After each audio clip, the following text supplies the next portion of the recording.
Sa ayaw at gusto mo, babalik sa'yo ang ginawa mo sa kapwa mo. Para sa mga taong akala nila dire-diretso mga ginagawa nilang mali sa kapwa. Feeling nila may forever na sa kanilang ginagawang masama sa kapwa nila, na akala nila di na matatapos ang panahon.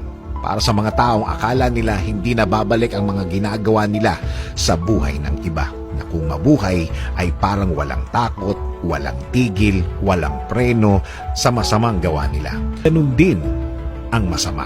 Ganun din ang hindi mabuti. Ganun ang mga masasamang mga salita at mga pangyayaring inimbento mo para lang makasira ng kapwa. Lahat ito alam ng Diyos. Lahat ito nakikita at alam ng Diyos.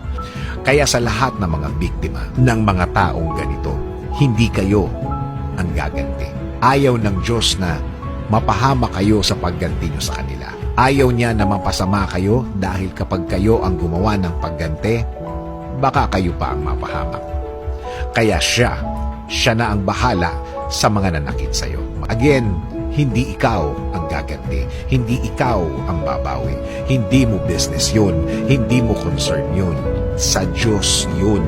At sure akong hindi na magtatagal, babalanse ang lahat. Para sa mga taong nanakit, para sa mga taong nang-aapi, para sa mga taong naninira, pakitandaan lang,